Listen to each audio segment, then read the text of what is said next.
TV मैं ਤੁਹਾਡਾ ਦੋਸਤ ਨਮੀਤ ਸਿੰਘ ਸਤਿ ਸ਼੍ਰੀ ਅਕਾਲ।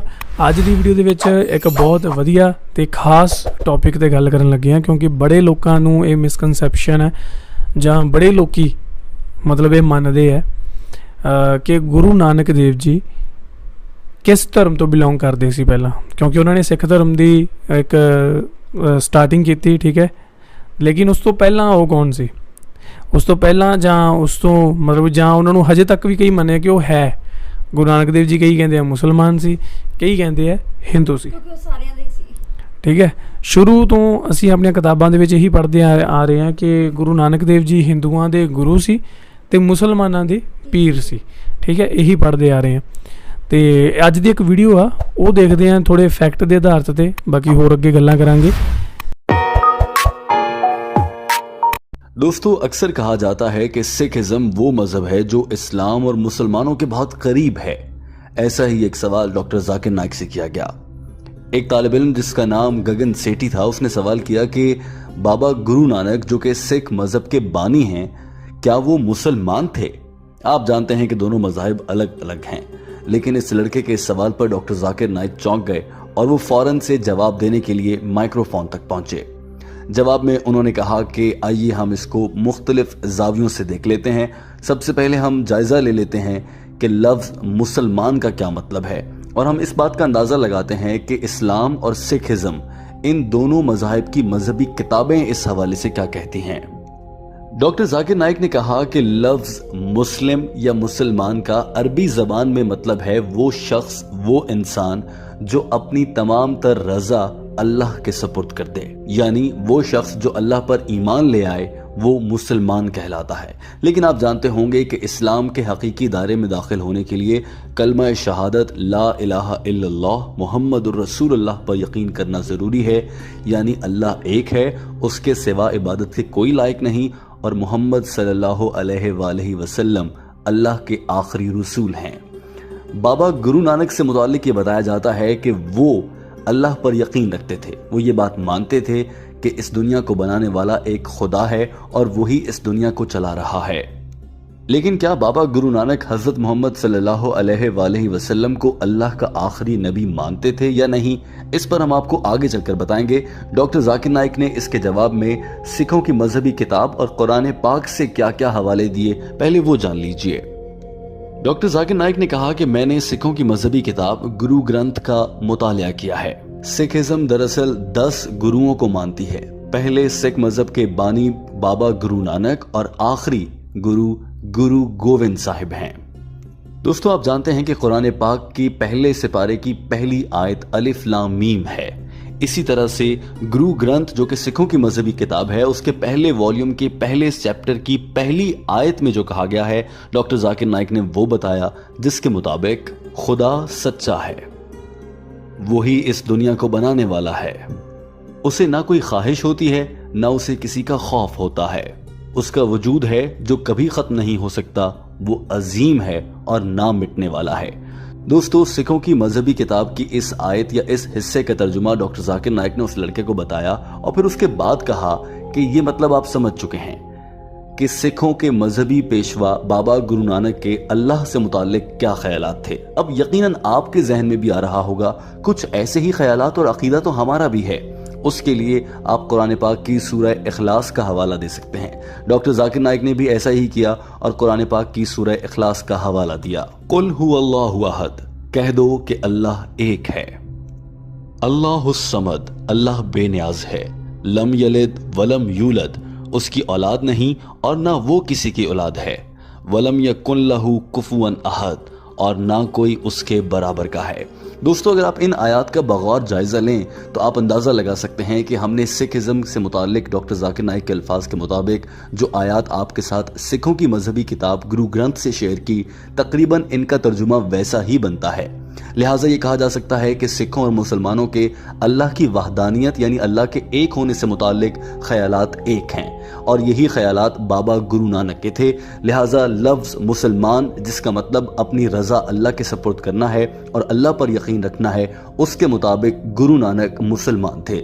लेकिन डॉक्टर जाकिर नाइक कहते हैं कि चूंकि इस हवाले से कोई मुसद्दिक़ा इत्तलात नहीं है, कोई मुसद्दिक़ा मालूमात नहीं है कि क्या बाबा गुरु नानक हज़रत मोहम्मद सल्लल्लाहु अलैहि वसल्लम को अल्लाह का आखिरी नबी मानते थे। लिहाजा इस हवाले से हतमी तौर पर यह नहीं कहा जा सकता कि वो वाकई मुसलमान थे। अकीदे के लिहाज से मुसलमान थे या नहीं, ये नहीं कहा जा सकता। अलबत्ता अल्फाज की तारीफ का मायने देखा जाए तो ये कहा जा सकता है कि बाबा गुरु नानक मुसलमान थे। यहाँ डॉक्टर जाकिर नाइक ने यह भी बताया कि मुसलमानों और सिखिज़म में ज़्यादा फ़र्क नहीं है। उन्होंने कहा कि दरअसल सिखिज़म वो मज़हब है जो पंजाब से निकला है और आमतौर पर उलमा ये कहते हैं कि ये हिंदुइज्म और इस्लाम का एक मिक्सचर है, इन्हीं के मिलने से ये मज़हब बन गया था। तो दोस्तों, इस तरह से डॉक्टर जाकिर नाइक ने इस लड़के को जवाब दिया कि बाबा गुरु नानक तारीफ और अल्फाज के मानों के लिहाज से मुसलमान थे, मगर अगर वो इस बात पर यकीन रखते कि हज़रत मोहम्मद सल्लल्लाहु अलैहि वसल्लम अल्लाह के आखिरी रसूल हैं तो उन्हें मुसलमान माना जा सकता था कि वो अकीदे के लिहाज से भी मुसलमान थे। मगर चूँकि ये बात कहीं से साबित नहीं हो पाती है कि बाबा गुरु नानक ने ऐसा कभी कहा या तस्लीम किया या नहीं, तो इस पर कुछ नहीं कहा जा सकता। जो सिख धर्म के लोग हैं वो 5 ककार यूज़ करते हैं ना, केश, कंघा, कछहरा, किरपान, कड़ा, और जो मूर्ति पूजा उसको नहीं मानते, सिर्फ अकाल पुरख को मानते हैं। मतलब जो आत्मा के रूप में हर इंसान के अंदर विद्यमान है उसी को वो परमात्मा मानते हैं, उसी पर विश्वास करते हैं और मूर्ति पूजा को नहीं मानते। और काफ़ी अमेजिंग बातें मुझे लगी इस वीडियो में गुरु नानक देव जी के बारे में और सिखिज्म के बारे में। आपका क्या देखो, हाँ बिल्कुल उन्होंने सही बातें की। और सबसे जो ज्यादा मायने है हमारा मूल मंत्र, सिखों में एक मूल मंत्र है जिसका मतलब जिसको कहा जाता है एक ओंकार सतनाम करता पुरख निर्भव निर्वैर अकाल मूर्त अजूनी सैभं गुर प्रसाद। सो इस पूरे मूल मंत्र के बारे में जो डॉक्टर जाकिर नाइक साहब ने उनको बताया अपनी आवाम को कि उन हमारे जो सिखों में जो मूल मंत्र है उसमें ही पूरी बानी समाई है। पूरा गुरु ग्रंथ साहब जी का जो सार है वो उसी में ही है। बिल्कुल सही बात। जो हमारी सबसे पहली बानी है गुरु ग्रंथ साहब जी में, जपजी साहिब, वो बोल रहे थे कि जपू जी साहब थोड़ा इंग्लिश में वो रीड कर रहे हैं उसको, गुरु ग्रंथ साहब जी जो है वो उनको इंग्लिश में कन्वर्ट करके रीड कर रहे हैं। सो थोड़ी बहुत ही प्रोनाउंसिएशन में, हाँ प्रोनाउंसिएशन में थोड़ा फर्क आ जाता है। So Japuji is not correct, I think Japji Sahib is correct. So उन्होंने उसका सार बताया है कि पूरा गुरु ग्रंथ साहब जी का सार उसमें है। बिल्कुल सही बात है। जो अगर आपने उस ईश्वर, उस अल्लाह, उस वाहिगुरु से अगर जुड़ना है, उसके बारे में जानना है, तो आपको जपजी साहब की बानी जो है वो पढ़नी पड़ेगी।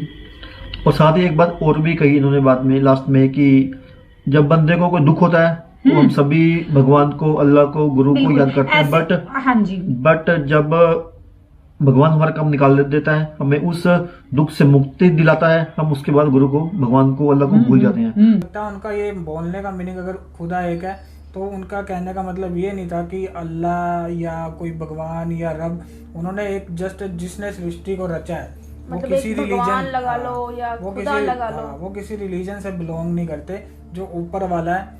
तो जैसे कहते हैं ना कि सबका मालिक एक, वो हिंदुइज्म में कह देते हैं, है ना। सरदार लोग सिख भाई हमारे जो वो कह देते हैं रब देख रहे हैं, है ना। तो वही चीज़ है। मुस्लिम भाई हमारे कहते हैं कि अल्लाह एक है या फिर अल्लाह है। तो वही इन सबसे भी ऊपर अगर कोई चीज़ है ना तो वो जिसने वो पूरी सृष्टि बनाई है। रिलीजन बाद में आए हैं दुनिया में। और जहाँ तक मुझे लगता है बाबा नानक जी भी वही कहना चाह रहे थे कि खुदा एक ही है। अब वो उसे आप खुदा कहो, रब कहो, भगवान कहो, अल्लाह कहो, गॉड कहो, वो हम ह्यूमंस की बनाई हुई मेरे हिसाब से जो चीज़ें हैं, जो है ना, कभी जैसे सिखिज्म आया, हिंदुइज्म था, इस्लाम धर्म आया, क्रिश्चियन धर्म आया, तो वो कहीं ना कहीं ह्यूमंस के द्वारा ही क्रिएट किए गए हैं। कुरान के अकॉर्डिंग अल्लाह ने खुद मतलब कि रिलीजन क्रिएट किया, और है ना।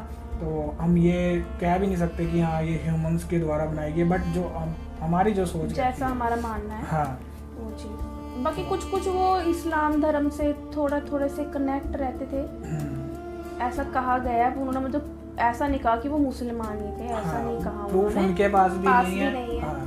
लेकिन उनकी कुछ सोच या कुछ चीजें कहने को लोग ये भी कहते हैं कि बाबा नानक सिंह नहीं थे, वो हिंदू थे, और जो सिख धर्म है वो गुरु गोबिंद सिंह जो 10वें महाराज जो हैं उन्होंने चलाया था। तो उससे पहले जो इनके जितने भी गुरु थे उनके नाम के आगे सिंह नहीं लगता, वो जैसे बाबा नानक देव जी ऐसे ही लगता है। तो वो सभी जाकिर नाइक की वीडियो देखी और आपने भी देखी, और इस वीडियो में जो भी उन्होंने बताया, क्या जो क्वेश्चन पूछा गया था क्या गुरु नानक मुस्लिम थे, तो उसके बारे में उन्होंने जवाब दिया और कई सारे एग्जाम्पल्स भी दिए, तो आपको समझ में आया होगा बहुत कुछ। सुनते पे सी असी कि उन्हों का की कहना है कि सिखिज़म के बारे कि सिखिज़म मतलब किस तरह का मज़हब है। सेम टू सेम अगर देखा जाए सेम टू सेम मुसलमाना वाला ही ज़हन है, मुसलमाना वाला ही माइंड सैट है। कोई एको ही खुदा है, एको ही वाहिगुरू है, एको ही अकालपुर है, मतलब एको ही अल्लाह है जिन्होंने असीं अल्लाह ताला कहते हैं, तो उन्होंने सिख वाहिगुरू अकालपुर कहते हैं। बस मुख्तलिफ नामां दे विच हाँ, बस मुख्तलिफ नामां दे विच, हाँ जी बिल्कुल, तो वो एको ही है। अच्छा, ये भी उन्होंने गल बिल्कुल सही कही है कि लोग ਜਿਹੜੇ ਆ ਨਾ मतलब कि जिस तरह उन्होंने गुरु ग्रंथ साहब का हवाला दिता हुआ है, साढ़े कुरान पाक के विचों भी उन्होंने हवाला दिता हुआ है। उन्होंने गल बिल्कुल सही कही है। गल उन्होंने ये कही है कि ਜਿਹੜੇ ਹੁੰਦੇ ना लोग वो खुशी ਦੇ ਵਿੱਚ अल्लाह ताला ਨੂੰ ਵਾਹਿਗੁਰੂ ਨੂੰ मतलब अल्लाह ताला ਨੂੰ याद नहीं करते, वो याद करते हैं तो ਜਦੋਂ ਉਹਨਾਂ ਦੀ ਮੁਸੀਬਤ ਹੁੰਦੀ। ਹਾਲਾਂਕਿ ਸਾਡਾ ਮੌਜੂਦਾ ਦੌਰ ਹੀ ਆਪਣਾ ਗੁਜ਼ਰਨ ਦਿਆ ਵਾ ਕਰੋਨਾ ਵਾਇਰਸ ਦੇ ਵਿੱਚ, मतलब कि जो ही ਕਰੋਨਾ ਵਾਇਰਸ ਆਇਆ ਵਾ तो सारे लोग मस्जिदां में चल गए, लोग गुरुद्वारियां में मतलब कि ज़्यादा लोग अल्लाह ताला नू याद करन लग पे, मतलब कि ज़्यादा लोग अल्लाह ताला की इबादत करन लग पे। अल्लाह ताला मतलब कि अल्लाह ताला को माफ़ी मंगन लग पे कि या अल्लाह इस मरज़ तो साड़ी निजात दे सानू करोना वायरस दे विच। तो इस तरह ही है। लेकिन देखो सीधी साफ एक ही गल है, गुरु ग्रंथ साहब च भी है, कुरान पाक च भी है, वो यही है कि असी खुश रह कि अल्लाह ताला नू भी याद करिए। असी जिस तरह खुश रहिए असी अल्लाह ताला नू याद करिए, असी खुश रह के असी ओदियां नेमतां दा शुक्र अदा करिए। ਜਦੋਂ ਅਸੀਂ शुक्र अदा करांगे ना फिर असी मुसीबतां ਤੋਂ बच जावांगे। जेकर असी ਉਹਦਾ शुक्र अदा नहीं करांगे फिर असी सोचांगे अल्लाह ਮੈਨੂੰ माल क्यों नहीं दिता, ਮੈਨੂੰ दौलत क्यों नहीं दिती। भी देखो जो कुछ भी दिता अल्लाह ताला ने, जो कुछ सानू वाहिगुरू ने दिता है वो साडी बेहतरी वास्ते दिता है। इस आज दी वीडियो आई थिंक वीडियो ਦੇ ਵਿੱਚ ਹੀ ਸਾਰਾ ਕੁਝ ਕਲੀਅਰ ਹੋ ਗਿਆ ਕਿ है ना जो भी गलबात सी सारी वीडियो ਦੇ ਵਿੱਚ ਹੀ ਕਲੀਅਰ ਹੋ ਗਈ ਹੈ। ਇਹਨਾਂ ਨੇ ਕਾਫੀ ਅੱਛੇ ਢੰਗ ਨਾਲ ਉਹਨੂੰ ਡਿਟੇਲ ਦੇ ਵਿੱਚ ਬਿਆਨ ਕੀਤਾ, ਕਿਉਂਕਿ ਦੁਨੀਆ ਦੇ ਜਿੰਨੇ ਵੀ ਹੋਰ ਧਰਮ ਹੈ ਨਾ ਮੋਸਟਲੀ ਜੋ ਮੇਨ ਧਰਮ ਹੈ ਲਾਈਕ ਬਾਈਬਲ ਜਾਂ वेद, आई थिंक वेद ਜਾਂ ਕਿਸੇ ਹੋਰ ਹਿੰਦੂ ਗ੍ਰੰਥ ਦੇ ਵਿੱਚ ਮੈਂਸ਼ਨਡ ਹੈ ਕਿ ਜੋ ਹਜ਼ਰਤ ਮੁਹੰਮਦ ਸਾਹਿਬ ਜੋ ਲਾਸਟ ਪੈਗੰਬਰ ਹੋਏ ਆ ਇਸਲਾਮ ਦੇ ਵਿੱਚ, ਉਹਨਾਂ ਦਾ ਮੈਂਸ਼ਨ ਹਿੰਦੂ ਧਰਮ 'ਚ ਵੀ ਹੈ, ਕ੍ਰਿਸਚਨ ਧਰਮ ਦੇ ਵਿੱਚ ਵੀ ਹੈ, ਅਤੇ ਆਈ ਥਿੰਕ ਜਿਊਸ਼ ਦੇ ਵਿੱਚ ਵੀ ਹੈ। ਠੀਕ ਹੈ, ਕਾਫੀ ਸਾਰੇ ਧਰਮਾਂ ਦੇ ਵਿੱਚ ਮਤਲਬ ਉਹਨਾਂ ਬਾਰੇ ਇਹ ਗੱਲ ਕਹੀ ਗਈ ਹੈ। ਲੇਕਿਨ ਗੁਰੂ ਗ੍ਰੰਥ ਸਾਹਿਬ ਦੇ ਵਿੱਚ ਇਹ ਚੀਜ਼ ਕਿਤੇ ਵੀ ਮੈਂਸ਼ਨਡ ਹੈ ਨਹੀਂ। ਠੀਕ ਹੈ, ਕਿ ਜੋ ਹਜ਼ਰਤ ਮੁਹੰਮਦ ਸਾਹਿਬ ਲਾਸਟ ਜਿਹੜੇ ਪੈਗੰਬਰ ਹੋਏ ਨੇ ਇਸਲਾਮ ਦੇ। ਲੇਕਿਨ ਸਿੱਖੀਜ਼ਮ ਦੇ ਇਸਲਾਮ ਦੀ ਕਾਫੀ ਨੇੜਤਾ ਰਹੀ ਹੈ ਸ਼ੁਰੂ ਤੋਂ ਹੀ। ਐਂਡ ਜਿਵੇਂ ਹੁਣ ਸਾਰਿਆਂ ਨੂੰ ਪਤਾ ਹੈ ਕਿ ਹਰਮੰਦਰ ਸਾਹਿਬ, ਗੋਲਡਨ ਟੈਂਪਲ ਅੰਮ੍ਰਿਤਸਰ ਹੈ ਨਾ, ਤਾਂ ਉਹ ਜੋ ਇਮਾਰਤ ਹੈ ਹਰਮੰਦਰ ਸਾਹਿਬ, ਉਹ ਗੁਰਦੁਆਰਾ ਸਾਹਿਬ ਦੀ ਜੋ ਨੀਂਹ ਪੱਥਰ ਆ ਉਹ ਇੱਕ ਮੁਸਲਮਾਨ ਪੀਰ ਨੇ ਰੱਖੀ ਸੀ ਜਿਹਦਾ ਨਾਮ ਸੀ ਸਾਈਂ ਮੀਆਂ ਮੀਰ। ਠੀਕ ਹੈ, ਅਤੇ ਇੱਦਾਂ ਦੀ ਤੁਹਾਨੂੰ ਹੋਰ ਵੀ ਐਗਜ਼ਾਮਪਲਾਂ ਦੇਖਣ ਨੂੰ ਬੜੀਆਂ ਮਿਲ ਜਾਣੀਆਂ ਸਿੱਖ ਧਰਮ ਦੇ ਵਿੱਚ। ਗੁਰੂ ਗ੍ਰੰਥ ਸਾਹਿਬ ਦੇ ਵਿੱਚ ਹੀ ਕਿੰਨੇ ਸਾਰੇ ਮੁਸਲਮਾਨ ਭਗਤਾਂ ਦੀ ਬਾਣੀ ਦਰਜ ਆ, ਬਾਬਾ ਫਰੀਦ ਜੀ, ਭਗਤ ਕਬੀਰ ਜੀ, ਠੀਕ ਹੈ, ਜਾਂ ਹੋਰ ਵੀ ਕਾਫੀ ਸਾਰੇ ਇੱਦਾਂ ਦੇ ਮੁਸਲਮ ਹੈਗੇ ਆ ਜਿਨ੍ਹਾਂ ਦੀ ਬਾਣੀ ਗੁਰੂ ਗ੍ਰੰਥ ਸਾਹਿਬ ਦੇ ਵਿੱਚ ਦਰਜ ਆ। ਤਾਂ ਮਤਲਬ ਇੱਥੇ ਇਹ ਤਾਂ ਕਿਹਾ ਜਾ ਸਕਦਾ ਕਿ ਗੁਰੂ ਗ੍ਰੰਥ ਸਾਹਿਬ ਦੇ ਵਿੱਚ ਜੇਕਰ ਕਿਸੇ ਮੁਸਲਮਾਨ ਦੀ ਵੀ ਬਾਣੀ ਹੈ, ਇੱਕ ਹਿੰਦੂਆਂ ਦੀ ਵੀ ਬਾਣੀ ਹੈ, ਜਾਂ ਕੋਈ ਉੱਚੀ ਜਾਤ ਦਾ ਕੋਈ ਨੀਵੀਂ ਜਾਤ ਦਾ ਹੈ ਨਾ, ਇਹ ਉਹਨਾਂ ਨੇ ਉੱਥੇ ਨਹੀਂ ਦੇਖਿਆ। ਹੁਣ ਸਾਰੇ ਭਗਤਾਂ ਦੀ ਭੱਟਾਂ ਦੀ ਬਾਣੀ ਜਿਹੜੀ ਦਰਜ ਕੀਤੀ ਨਹੀਂ ਉਹਨਾਂ ਨੇ ਰੱਖੀ। ਮੁਸਲਮਾਨ ਇੱਕ ਬੰਦਾ ਸੀ, ਉਹਨਾਂ ਨੇ ਰੱਖੀ ਵੀ ਇਹ ਨਹੀਂ ਕਹਿ ਸਕਦੇ ਹਾਂ ਵੀ ਉਹ ਮੁਸਲਮਾਨ ਨਹੀਂ ਸੀ, ਸਿੱਖਾਂ ਵਿੱਚ ਹੀ ਆ ਗਏ ਸੀ। ਇਹ ਹਾਂ, ਉਹਨਾਂ ਦਾ ਧਰਮ ਆਪਣਾ ਸੀ। ਮਤਲਬ ਇਹ ਦੇਖੋ ਕਿੰਨੀ ਸੋਹਣੀ ਗੱਲ ਹੈ ਕਿ ਕਿੰਨਾ ਭਾਈਚਾਰਾ ਇੱਥੇ ਦਿਖਦਾ ਕਿ ਦੋ ਧਰਮ ਹੈ ਅਤੇ ਦੋਨੋਂ ਧਰਮ ਵੀ ਪੈਰਲਰ ਚੱਲ ਸਕਦੇ ਹੈ। ਇਹਦਾ ਮਤਲਬ ਇਹ ਨਹੀਂ ਕਿ ਹੁਣ ਦੂਜਾ ਧਰਮ ਗਲਤ ਹੀ ਹੋ ਗਿਆ ਅੱਜ ਕੱਲ੍ਹ। ਲੇਕਿਨ ਇਹ ਚੀਜ਼ ਇੰਡੀਆ ਦੇ ਵਿੱਚ ਹੋ ਰਹੀ ਆ ਕਿਉਂਕਿ ਹਿੰਦੂ ਅਤੇ ਮੁਸਲਿਮਸ ਦਾ ਬੜਾ ਵਾਦ ਵਿਵਾਦ ਜਿਹੜਾ ਚੱਲਦਾ ਰਹਿੰਦਾ, ਤਾਂ ਉਹ ਇੱਕ ਦੂਜੇ ਨੂੰ ਮੋਸਟਲੀ ਗਲਤ ਹੀ ਕਹਿੰਦੇ ਆ। ਪਰ ਜਿਹੜੇ ਲੋਕ ਕਰਦੇ ਆ ਨਾ ਉਹ ਕੁਝ ਕੁ ਲੋਕ ਹੈ, ਸਾਰੇ ਨਹੀਂ, ਹੈ ਨਾ। ਸਿਆਦੇ ਹਾਂ ਧਰਮ 'ਤੇ ਚੱਲੇ ਜਾਓ, ਜਿਵੇਂ ਜਿਸ ਅਕੋਰਡਿੰਗ ਜਿਵੇਂ ਚੰਗਾ ਲੱਗਦਾ ਉਵੇਂ ਕਰੀ ਜਾਓ, ਕਿਸੇ ਨੂੰ ਗਲਤ ਬੋਲਣ ਦੀ ਲੋੜ ਨਹੀਂ। ਹਰ ਵੀਡੀਓ 'ਚ ਅਸੀਂ ਇਹੀ ਕਹਿੰਦੇ ਹਾਂ ਯਾਰ ਕਿ ਕਿਸੇ ਨੂੰ, ਹਾਂ, क्योंकि सारिਆਂ ਦਾ ਆਪਦਾ ਆਪਦਾ ਪਿਛੋਕੜ ਹੈ, ਸਾਰਿਆਂ ਧਰਮਾਂ ਦਾ। ਹੁਣ ਆਪਣੇ ਵਰਗੇ ਲੋਕ ਆ, ਆਪਾਂ फ़ोन ਹੱਥ 'ਚ ਫੜ ਕੇ ਇੱਦਾਂ ਕਮੈਂਟ ਕਰ ਦਈਏ। ਕੱਲ੍ਹ ਮੈਂ ਇੱਕ ਫਰਮ 'ਤੇ ਪੜ੍ਹ ਰਿਹਾ ਸੀ, ਤੁਹਾਨੂੰ ਮੈਂ ਦੱਸਿਆ ਹੀ ਹੈ ਕਿ ਮੁਹੰਮਦ ਸਾਹਿਬ ਬਾਰੇ ਬੜੇ ਲੋਕ ਜਿਹੜੇ ਨੌਨ ਮੁਸਲਿਮ ਬੋਲ ਰਹੇ ਸੀ, ਅਤੇ ਬੜੇ ਸਾਰੇ ਮੁਸਲਿਮ ਲੋਕ ਹੈ ਜੋ ਹਿੰਦੂਆਂ ਦੇ ਜੋ ਦੇਵੀ ਦੇਵਤੇ ਨੇ ਉਹਨਾਂ ਬਾਰੇ ਬੋਲਦੇ ਆ, ਠੀਕ ਗਲਤ ਬੋਲਦੇ ਆ। ਮੈਨੂੰ ਇਹ ਨਹੀਂ ਸਮਝ ਆਉਂਦੀ ਵੀ ਜਿਵੇਂ ਜ਼ਾਕਿਰ ਨਾਇਕ ਵੀ ਕਹਿੰਦੇ ਆ ਕਿ ਮੈਂ ਇਹ ਨਹੀਂ ਸੁਣਨਾ ਚਾਹੁੰਦਾ ਕਿ ਤੁਹਾਡੀ ਰਾਏ ਕੀ ਹੈ, ਤੁਸੀਂ ਇਹ ਦੱਸੋ ਕਿ ਤੁਹਾਡੇ ਗ੍ਰੰਥਾਂ ਦੇ ਵਿੱਚ ਕੀ ਲਿਖਿਆ। ਮਤਲਬ ਇੱਕ ਇੰਡੀਵਿਜੂਅਲ ਕਮੈਂਟ ਕਰ ਰਿਹਾ ਕਿ ਤੁਹਾਡਾ ਭਗਵਾਨ ਇੱਦਾਂ ਹੈ, ਤੁਹਾਡਾ ਭਗਵਾਨ ਇੱਦਾਂ। ਕਿਉਂ ਯਾਰ, ਕਿਉਂ ਹੇਟ ਸਪੀਚ ਕਰਦੇ ਹੋ? ਹੁਣ ਜੇਕਰ ਕਈ ਲੋਕ ਸਾਨੂੰ ਕਮੈਂਟ ਕਰਦੇ ਆ ਲਿਟਰਲੀ ਤੁਸੀਂ ਭੁੱਲ ਗਏ ਕਿ ਮੁਸਲਮਾਨਾਂ ਨੇ ਤੁਹਾਡੇ ਨਾਲ ਕੀ ਕੀਤਾ, ਤੁਹਾਡੇ ਗੁਰੂਆਂ ਦੇ ਛੋਟੇ ਸਾਹਿਬਜ਼ਾਦੇ ਮੁਸਲਮਾਨਾਂ ਨੇ ਸ਼ਹੀਦ ਕਰਵਾਏ, ਠੀਕ ਹੈ, ਸਾਨੂੰ ਇੱਦਾਂ ਦੇ ਕਮੈਂਟ ਆਉਂਦੇ ਆ। ਪਰ ਫਿਰ ਉਹਨਾਂ ਨੂੰ ਅਸੀਂ ਕਹਿੰਦੇ ਹੁੰਦੇ ਹਾਂ ਕਿ ਬਈ ਉੱਥੇ ਫਿਰ ਉਹ ਵੀ ਮੁਸਲਮਾਨ ਸੀਗੇ ਜਿਨ੍ਹਾਂ ਨੇ ਹਰਿਮੰਦਰ ਸਾਹਿਬ ਦੀ ਨੀਂਹ ਰੱਖੀ, ਉੱਥੇ ਮੁਸਲਮਾਨ ਉਹ ਵੀ ਨੇ ਜਿਨ੍ਹਾਂ ਦੀ ਗੁਰੂ ਗ੍ਰੰਥ ਸਾਹਿਬ ਦੇ ਵਿੱਚ ਬਾਣੀ ਦਰਜ ਹੈ, ਉੱਥੇ ਮੁਸਲਮਾਨ ਉਹ ਵੀ ਨੇ ਜਿਨ੍ਹਾਂ ਨੇ ਗੁਰੂਆਂ ਦੀ ਫੈਮਿਲੀ ਦੀ ਬਹੁਤ ਮਦਦ ਕੀਤੀ ਹੈ, ਠੀਕ ਹੈ। ਸੋ ਮੁਸਲਮਾਨ ਦਾ ਮਤਲਬ ਇਹ ਹੈ ਕਿ ਤੁਸੀਂ ਆਪਣਾ ਕਿੰਨੇ ਕੁ ਸੱਚੇ ਚੱਲਦੇ ਹੋ। ਜਿਵੇਂ ਇੱਥੇ ਆਪਾਂ ਨੂੰ ਪਤਾ ਲੱਗਿਆ ਕਿ ਈਮਾਨ ਤੁਹਾਡਾ ਕਿੰਨਾ ਕੁ ਸੱਚਾ, ਲੇਕਿਨ ਜਿਨ੍ਹਾਂ ਦਾ ਈਮਾਨ ਸੱਚਾ ਹੀ ਨਹੀਂ ਸੀਗਾ ਉਹ ਮੁਸਲਮਾਨ ਹੈ ਹੀ ਨਹੀਂ, ਹੈ ਨਾ। ਜਿਹੜੇ ਹੁਣ ਔਰੰਗਜ਼ੇਬ ਵਰਗੇ ਜਿਨ੍ਹਾਂ ਕਰਕੇ ਛੋਟੇ ਸਾਹਿਬਜ਼ਾਦੇ ਸ਼ਹੀਦ ਹੋਏ, ਇੱਕ ਵਜ਼ੀਰ ਖਾਨ, ਠੀਕ ਹੈ, ਉਹ ਉਹਨਾਂ ਕਰਕੇ, ਅਤੇ ਉਹਨਾਂ ਨੂੰ ਹੁਣ ਤੁਸੀਂ ਮੁਸਲਮਾਨ ਜਿਹੜੇ ਮੈਨੂੰ ਕਈ ਲੋਕ ਕਹਿੰਦੇ ਆ ਕਿ ਕਮੈਂਟ ਆਏ ਕਈਆਂ ਦੇ ਸਰ ਇੱਦਾਂ ਨਹੀਂ ਸੀਗਾ। ਗਾਈਜ਼ ਦੇਖੋ, ਸਾਡੇ ਲਈ ਤਾਂ ਉਹ ਸ਼ਖਸ ਬਿਲਕੁਲ ਵੀ ਮਤਲਬ 1% ਵੀ ਅਸੀਂ ਉਹਨਾਂ ਨੂੰ ਨਹੀਂ ਮੰਨਦੇ, ਠੀਕ ਹੈ। ਸਾਡੇ ਲਈ ਤਾਂ ਉਹ ਗਲਤ ਸੀ, ਹੈ ਅਤੇ ਰਹਿਣਗੇ, ਠੀਕ ਹੈ, ਜਿਨ੍ਹਾਂ ਨੇ ਜੋ ਗਲਤ ਕੀਤਾ। ਕਿਉਂਕਿ ਮਾਸੂਮ ਬੱਚਿਆਂ ਨੂੰ ਨੀਹਾਂ ਵਿੱਚ ਜਿੰਦਾ ਚਣਵਾਉਣਾ ਕਿੱਡੀ ਕੁ ਵੱਡੀ ਬਹਾਦਰੀ ਵਾਲੀ ਗੱਲ ਹੈ। ਐਂਡ ਇਹ ਹਾਂ, ਐਂਡ ਇਹ ਇਸਲਾਮ ਦੀ ਸ਼ਰ੍ਹਾ ਦੇ ਮੁਤਾਬਿਕ ਨਹੀਂ ਹੋਇਆ। ਬੜੇ ਲੋਕਾਂ ਨੇ ਵਿਰੋਧ ਕੀਤਾ ਸੀ, ਬੜੇ ਮੁਸਲਮਾਨਾਂ ਨੇ ਵਿਰੋਧ ਕੀਤਾ ਕਿ ਇਹ ਇਸਲਾਮ ਦੇ ਵਿੱਚ ਜਾਇਜ਼ ਹੈ ਨਹੀਂ ਗਾ ਕਿ ਛੋਟੇ ਬੱਚਿਆਂ ਨੂੰ ਤੁਸੀਂ ਨੀਹਾਂ ਵਿੱਚ ਚਿਣਾਓ, ਹੈ ਨਾ। ਲੇਕਿਨ ਉਹਨਾਂ ਨੇ ਉਹ ਕੁਕਰਮ ਕੀਤਾ, ਗਲਤ ਕੰਮ ਕੀਤਾ, ਤਾਂ ਇਟ ਮੀਨ ਉਹ ਖੁਦ ਪੱਕਾ ਮੁਸਲਮਾਨ ਨਹੀਂ ਸੀ, ਤਾਂ ਤੁਸੀਂ ਉਹਦੀ ਕਿਉਂ ਸਪੋਰਟ ਕਰਦੇ ਹੋ? I don't know about that. And ਇੱਕ ਗੱਲ ਤੁਹਾਨੂੰ ਹੋਰ ਦੱਸਾਂ, ਤੁਸੀਂ ਔਰੰਗਜ਼ੇਬ ਦੀ ਹਿਸਟਰੀ ਜੇਕਰ ਸਰਚ ਕਰੋ ਨਾ, ਤਾਂ ਉਹਨੇ ਬੜੇ ਸਾਰੇ ਮੁਸਲਮਾਨਾਂ ਦਾ ਕਤਲ ਵੀ ਕੀਤਾ, ਬੜੇ ਸਾਰੇ ਹਿੰਦੂਆਂ ਦਾ ਕਤਲ ਕੀਤਾ। ਨਹੀਂ, ਕਈ ਆਪਾਂ ਜਦੋਂ ਫਿਲਮ ਦੇਖੀ ਹੈ ਨਾ, ਕਈ ਮੁਸਲਿਮ ਕਹਿ ਰਹੇ ਸੀ ਗਲਤ ਕਰਦੇ ਪਏ ਹੋ ਤੁਸੀਂ, ਬੱਚਿਆਂ ਨਾਲ ਇੱਦਾਂ ਗਲਤ ਨਹੀਂ ਕਰਨਾ, ਤੇ ਉਹ ਫਿਰ ਸਾਹਿਬਜ਼ਾਦੇ ਇੱਦਾਂ ਬੋਲਦੇ ਕਿ ਹਾਂ ਤੁਸੀਂ ਮਤਲਬ ਤੁਸੀਂ ਸੱਚੇ ਮੁਸਲਮਾਨ ਹੋ, ਵੀ ਸੱਚਾ ਮੁਸਲਮਾਨ ਕਦੀ ਇੱਦਾਂ ਨਹੀਂ ਕਰਦਾ। ਇਹ ਵੀਡੀਓ ਵਿੱਚ ਫਿਲਮ ਵਿੱਚ ਵੀ ਦਿਖਾਇਆ ਗਿਆ ਕਿ ਕਈ ਬਹੁਤ ਸਾਰੇ ਮੁਸਲਮਾਨ ਨੇ ਸਾਥ ਬਹੁਤ ਦਿੱਤਾ ਸੀ, ਸਿਰਫ ਇੱਕ ਸੀ ਬੰਦਾ। ਤੁਸੀਂ ਸਿੱਖ ਹਿਸਟਰੀ ਨੂੰ ਜੇਕਰ ਜਾਣੋ ਨਾ, ਤੇ ਜਾਂ ਜਾਣਨਾ ਚਾਹੁੰਦੇ ਆ ਤਾਂ ਸਾਨੂੰ ਕਮੈਂਟ ਕਰਕੇ ਦੱਸੋ, ਅਸੀਂ ਨਾਲ ਨਾਲ ਹੁਣ ਵੈਸੇ ਅਸੀਂ ਕੋਸ਼ਿਸ਼ ਕਰਦੇ ਹੀ ਰਹਿੰਦੇ ਹਾਂ ਕਿ ਤੁਹਾਨੂੰ ਅਸੀਂ ਗੱਲਾਂ ਬਾਤਾਂ ਸਿੱਖੀਜ਼ਮ ਬਾਰੇ ਵੀ ਦੱਸਦੇ ਰਿਹਾ ਕਰੀਏ। ਤੇ ਮਤਲਬ ਇਹੀ ਗੱਲਬਾਤ ਹੈ ਸਾਰੀ, ਦੋਨੋਂ ਧਰਮ ਪੈਰਲਲ ਵੀ ਚੱਲ ਸਕਦੇ ਆ। ਬਸ ਮੈਂ ਇਹੀ ਅਸੀਂ ਅੱਜ ਦੀ ਵੀਡੀਓ 'ਚ ਇਹ ਦੱਸਣਾ ਚਾਹੁੰਦੇ ਹਾਂ। ਤੇ ਬਾਕੀ ਜਿਹੜਾ ਸਿੱਖ ਮੁਸਲਿਮ ਭਾਈਚਾਰਾ ਜ਼ਿੰਦਾਬਾਦ ਸੀ, ਹੈ ਤੇ ਰਹੂਗਾ, ਠੀਕ ਹੈ, ਕੋਈ ਚੱਕਰ ਵਾਲੀ ਗੱਲ ਨਹੀਂ। ਇੰਜੋਏ ਕਰੋ ਯਾਰ, ਲਾਈਫ ਨੂੰ ਖੁੱਲ੍ਹ ਕੇ ਜੀਓ। ਸਗੋਂ ਜਿਹੜੇ ਲੋਕ ਇੱਦਾਂ ਦੇ ਕਮੈਂਟਬਾਜ਼ੀ ਕਰਦੇ ਆ ਨਾ, ਜਾਂ ਫਿਰ ਇੱਕ ਦੂਜੇ ਨੂੰ ਹੇਟ ਸਪੀਚ ਕਰਦੇ, ਉਹਨੂੰ ਰੋਕਿਆ ਕਰੋ ਕਿ ਨਾ ਕਰ ਯਾਰ, ਇੱਦਾਂ ਦਾ ਕੋਈ ਫਾਇਦਾ ਨਹੀਂ ਗਾ। ਕੋਈ ਨਹੀਂ ਜਾਣਨਾ ਚਾਹੁੰਦਾ ਕਿ ਤੁਹਾਡੀ ਇਕੱਲਿਆਂ ਦੀ ਸੋਚ ਕੀ ਹੈ, ਕੋਈ ਨਹੀਂ ਜਾਣਨਾ ਚਾਹੁੰਦਾ।